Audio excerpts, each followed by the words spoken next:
empezó a apuñalarlo varias veces. La primera fue acá cerca del cuello y la sangre empezó a salir, y Salman Rushdie en un momento se paró y corrió por su vida, ¿no?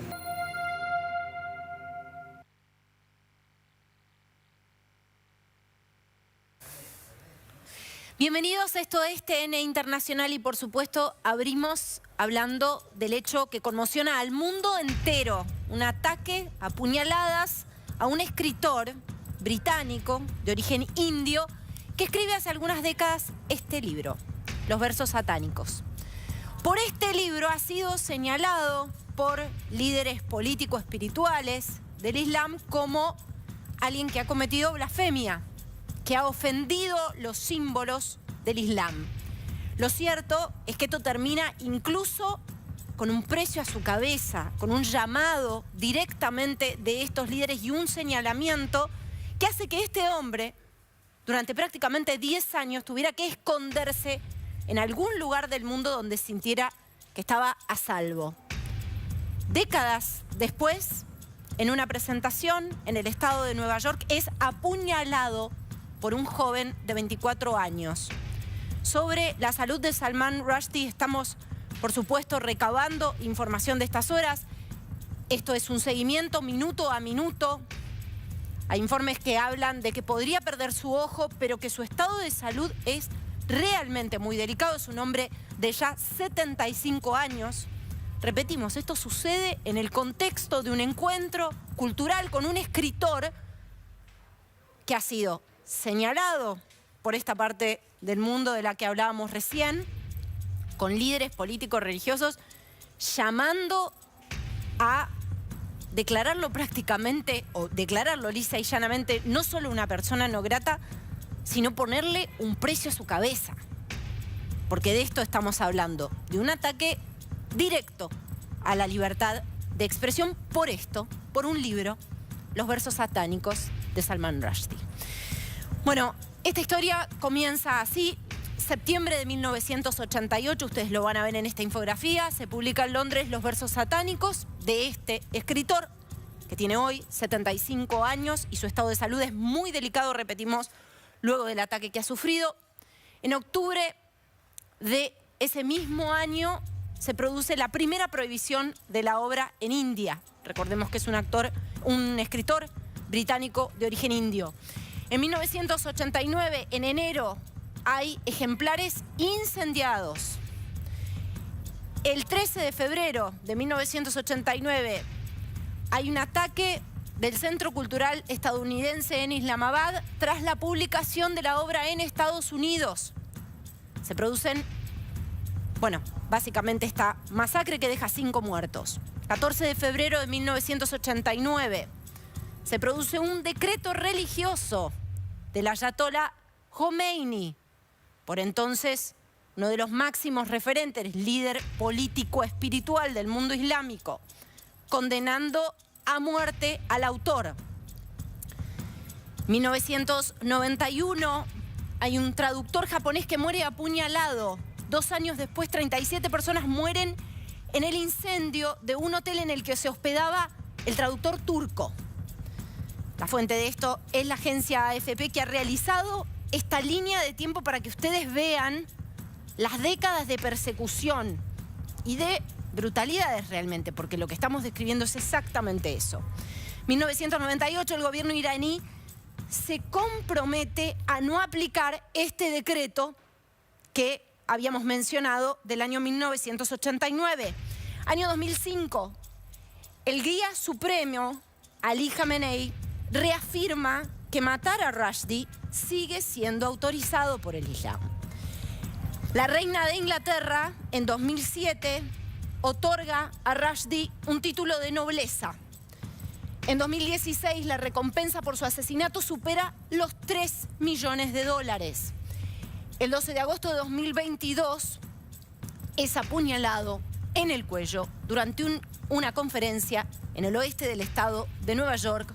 Detienen a su agresor, que repito, es un joven, Heidi Matar, de 24 años.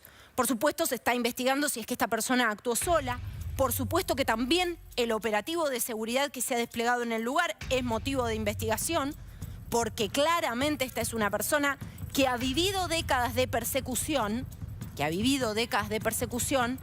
y en alguna entrevista dijo, si realmente hay alguien que reivindica la libertad de expresión, la reivindica incluso para aquel que dice algo que no me gusta, o para aquel que dice algo con lo que no estoy de acuerdo.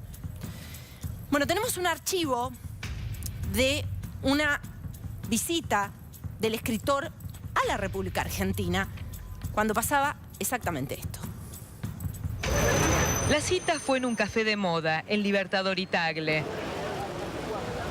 En la puerta, una pequeña pero llamativa multitud de periodistas, luego de identificarse rigurosamente y renunciar a los teléfonos celulares, subió a 2 micros. Los ómnibus dieron vueltas durante 45 minutos por las calles de Palermo Chico para depositarlo finalmente a solo 4 cuadras. Allí, curiosamente a metros de la embajada de Irán, daría una conferencia de prensa Salman Rushdie, el escritor que fuera sentenciado a muerte por el ayatollah Khomeini. Realmente lamento todo este circo que fue necesario. Autor de versos satánicos, un libro considerado blasfemo por el Islam, Rushdie está en Buenos Aires para presentar una nueva obra.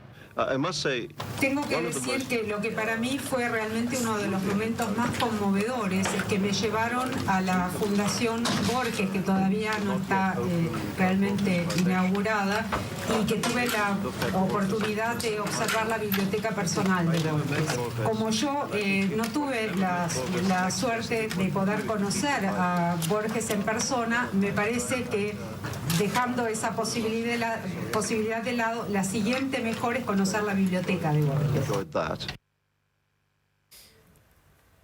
Bueno, y este era el archivo de TN, de lo que sucedía en ese año en el que visitaba la Argentina. Y fíjense ustedes el operativo de seguridad que se tenía que desplegar por un hombre que escribió un libro, Los versos satánicos. Hoy, ese hombre, por supuesto, es noticia en el mundo entero. Nuevamente, repito, una persona que tuvo que esconderse durante prácticamente 10 años y vivir, por supuesto, bajo estrictas medidas de seguridad desde entonces, ¿no? Desde hace décadas, por escribir un libro.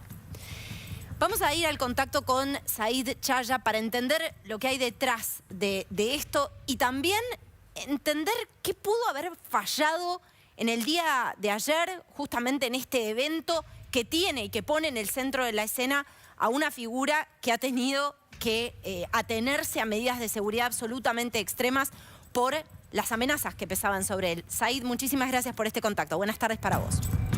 ¿Qué tal? ¿Cómo estás? Mira, me parece que lo primero que falló, evidentemente, según la gente que estaba en el lugar, fue el dispositivo de seguridad que estaba a disposición del escritor, ¿no? Dicen que se necesitaron más de 5 personas para poder despegar al atacante, digamos, de Rushdie, por lo que evidentemente el dispositivo de seguridad no estaba a la altura de lo que se esperaba de una persona amenazada. La verdad es muy lamentable lo que sucedió, pero en este contexto entiendo que Matar, que fue el que realizó este ataque, no sé, podríamos llamar ataque islamista, ataque terrorista, digamos, actuó en solitario. Entiendo que no actuó bajo las órdenes de Irán ni nada por el estilo, ¿no? Bueno, a ver, Said, es importante diferenciar esto, ¿no? Porque, por supuesto, el ayatollah Khomeini representa la postura más dura con respecto a Rushdie, ¿no? Con algo tan extremo como un decreto que casi impone una pena capital sobre la persona. O sí, lo hace. De hecho, impone una pena capital sobre la persona, que es una exhortación a sus propios seguidores, viniendo de un líder político espiritual. Ahora, sí, Rushdie tenía, Khomeini tenía en ese momento, ¿no? A fines de los 80, 2 motivaciones para llevar adelante esta fatua. Por un lado, la intencionalidad, me parece, de despertar una suerte de alzamiento en la India. Recordemos que los musulmanes de la India también se sintieron muy ofendidos en torno a lo que sucedió con Salman Rushdie, que era indio, justamente, y después también tiene, digamos, como objetivo, de alguna manera, provocar a los musulmanes en Occidente. La verdad que con el paso del tiempo uno pensaba que, porque fíjate que el escenario indio de hecho falló, esa sublevación islámica que él imaginaba contra las autoridades finalmente no se dio, y tampoco sucedió, salvo la quema de algunos libros, bueno, finalmente no sucedió el ataque que él esperaba, y realmente con el paso del tiempo pensamos que esta cuestión había quedado atrás. Incluso el gobierno de Irán había querido despegarse de esta cuestión. Por supuesto, te escuché recién en torno a la declaración de Jamenei, y claro, bueno, Jamenei no va a contradecir de ninguna manera al fundador del Estado, ¿no? Va a decir que la fatua está vigente, no tiene posibilidad de decir otra cosa, pero bueno, de alguna manera había quedado atrás. Evidentemente, las palabras de Khomeini pegaron fuerte, ¿no? Y siguen vigentes en el imaginario de este joven que ni siquiera había nacido cuando Khomeini había pronunciado estas palabras, ¿no?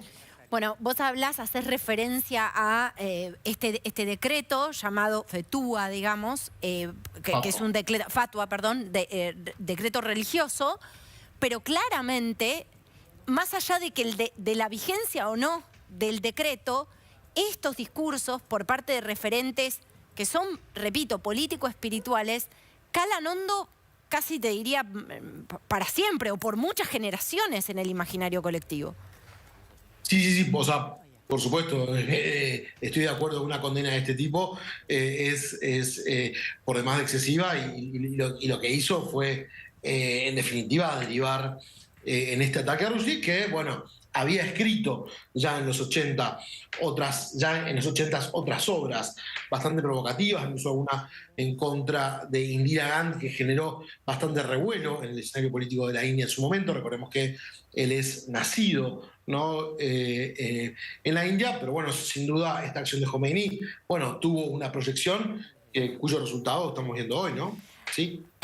A ver, Said, hablemos un poco del contenido. ¿Cuál es la acusación concreta? Bueno, obviamente se lo acusa de blasfemia, pero ¿cuál es digamos, el corazón de esas acusaciones de ofensa? Y entonces el libro versa, digamos, en una parte aborda el diálogo entre dos sobrevivientes de un accidente de aviones, de dos sobrevivientes, uno de los cuales personifica a una suerte de ángel y otro a un demonio, ¿no?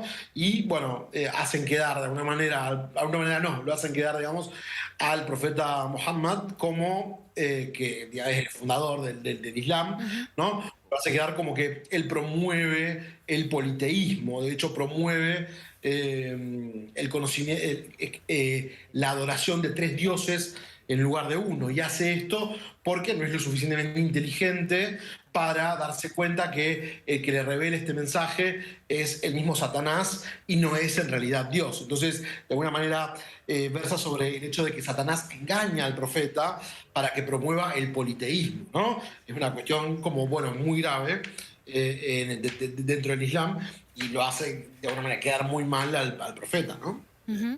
Sí, sabés que muchas de las cosas que surgen en torno a esto me recuerdan al brutal ataque de Charlie Hebdo, ¿no? Lo que pasa es que hay un universo que tiene que ver con el espacio de la libertad de expresión y algo que es casi inimaginable, ¿no? Este nivel y esta escala de violencia frente a un libro. Sí, o sea, vemos que en muchas ocasiones, ¿no? El pensamiento religioso puede colisionar con algunas cuestiones que tengan que ver con la libertad de expresión, en lo cual entiendo que tiene que haber un marco de respeto, pero según la legislación propia de cada país, ¿no? Tiene derecho cada uno a expresarse y a decir lo que piensen, ¿no? Y luego, en función de eso, tendrá la función del Estado de perseguir o no aquello que se dijo, o si es demasiado agresivo para una comunidad o no, ¿no? Pero bueno, estos problemas entre la religión y la libertad de expresión creo que no son nuevos y creo que no se circunscriben únicamente al Islam. Hay una interpretación política del Islam que es, son estos grupos islamistas, ¿no?, que realizan esta serie de ataques, pero esto no representa al pensamiento islámico en general, ¿no? Bien. Bueno, Said, vos mencionabas un punto clave en el arranque de nuestra conversación que tiene que ver con el operativo de seguridad, que seguro va a ser materia de investigación, junto con una gran pregunta, ¿no? Que es si esta persona es un lobo solitario, digamos, si actuó solo, o si esto es parte de un plan que tiene alguna otra red de complicidades, ¿no? Recordemos que la persona fue prácticamente aprehendida en el momento, ¿no? Había otros asistentes, había varios asistentes a esta conferencia. Pero vamos a escuchar las palabras de una testigo y quiero pedirte una reflexión más específica sobre el operativo de seguridad. Dale. Y pues estábamos en la quinta fila y apenas se iniciaba el show, Salman Rushdie llegó, se sentó y la gente aplaudió y una persona estaba empezando a presentar el evento diciendo que Salman Rushdie estaba acá con nosotros y de pronto una persona entró, un hombre entró. Yo pensábamos que le estaba acomodando el micrófono, algo así, porque fue muy rápido y entró por la mano izquierda, sí, por la mano derecha, y empezó a apuñalarlo varias veces. La primera fue acá cerca del cuello y la sangre empezó a salir y Salman Rushdie en un momento se paró y corrió por su vida, ¿no? Bueno, fíjense, estos son los videos de lo que sucedía con el ataque a Salman Rushdie. Las secuencias son realmente escalofriantes, pero uno piensa, para un evento, esto recordemos que sucede en el estado de Nueva York, con además la historia que tenía Salman Rushdie, por eso nos parecía pertinente mostrar el archivo de lo que había sido su visita a la Argentina, con él abriendo esa conferencia de prensa diciendo, y estoy parafraseando, perdón por este circo, ¿no? Perdón por todo el operativo que han tenido que hacer para llegar a esta conferencia de prensa, porque claramente la seguridad era un tema absolutamente central en cualquier presentación que involucrara a este escritor, cuya cabeza, lamentablemente y de manera atroz, tenía precio. Said, a ver, viendo las imágenes, ¿qué se empieza a saber sobre este operativo de seguridad o sobre lo que no estuvo, o lo que fue no operativo en el despliegue de seguridad? Porque fíjate que además, por lo que veo, las primeras personas en salir a asistir son algunos de los asistentes. Sí, yo creo que si no fue el accionar de un lobo solitario, puede haber sido de alguna manera la actuación de alguna agrupación que con este accionar lo que pretende es justamente generar terror en la población y evitar justamente actos de libertad de expresión, que puede a uno gustarle o no lo que dice Salman Rushdie, pero bueno, lo cierto es que tiene el derecho de decirlo, ¿no? Por supuesto. Es penoso que un pensador, un escritor como él tenga que moverse con un dispositivo de este tipo. Pero bueno, como se puede ver también, el atacante pudo ingresar fácilmente, ¿no? A la zona en la que se estaba desarrollando la conferencia y al parecer tuvo, por lo que vi, unos 20 segundos para atacar al escritor, digamos, hasta que llega, ¿no?, las fuerzas de seguridad. Entonces, acá, independientemente del aparato de seguridad que estaba presente, fue insuficiente o no se tuvo en cuenta la gravedad de la cuestión. La verdad que es muy triste esto, ¿no? Sí, sin dudas. Quería preguntarte, Said, también cómo fueron esos, porque fueron nada menos que casi 10 años en los que tuvo que esconderse, ¿no? De realmente tratar de huir a lugares del mundo o a lugares absolutamente secretos o conocidos por, imagino, un círculo muy, muy cercano y estricto, básicamente porque había un precio para su cabeza y había además un decreto.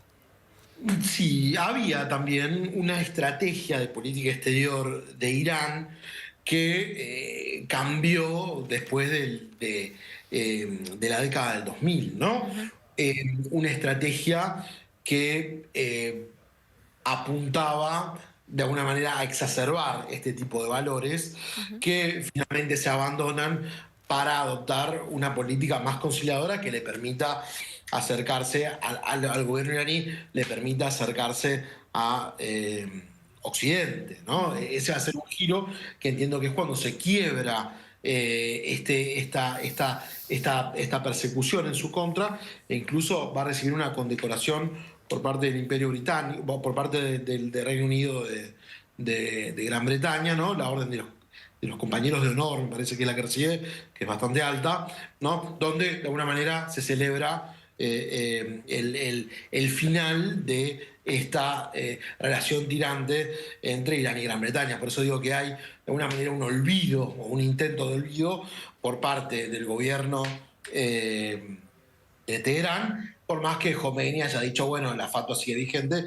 porque no le cabe decir otra cosa. Pero esto en realidad lo que hace, me parece, es dificultar un momento muy especial que está viviendo Irán en la región, donde hemos visto en los últimos días que se están acelerando las posibilidades de acercamiento con Europa para renovar el acuerdo el posible acuerdo nuclear, ¿no? Esto lo hemos visto en los últimos días. Entonces, en realidad, cualquier grupo que haya sido, si es que este sujeto, Hadi Matar, no actuó en solitario, o actuó detrás de un grupo, claramente este grupo lo que está buscando es no pactar con Occidente, que es lo que desesperadamente está tratando de lograr el gobierno de Teherán, sumido en una de las crisis económicas más importantes de su historia. Entonces, qué casual, ¿no? Justo en un momento de avance de las negociaciones, Qué cuando parece que la importante cuestión se va a destrabar. Qué importante este contexto que das, ¿no? Vemos esto, ¿no? Entonces, bueno, hay que ver también cómo estará balanceada. Es muy difícil saber, porque sabemos que Irán es un país que tiene muchas restricciones en cuanto a exhibir sus disidencias internas en muchos casos, ¿no? Sin embargo, algo podemos saber. Bueno, hay que ver cómo están jugando los diferentes actores en esta aproximación del presidente Raisi a Occidente, cuando parece que se está acercando la posibilidad de renovar el acuerdo nuclear, ¿no? Said Chaya, coordinador del Núcleo de Estudios de Medio Oriente de la Universidad Austral, muchísimas gracias por este contacto. Buenas tardes para vos. Hasta luego.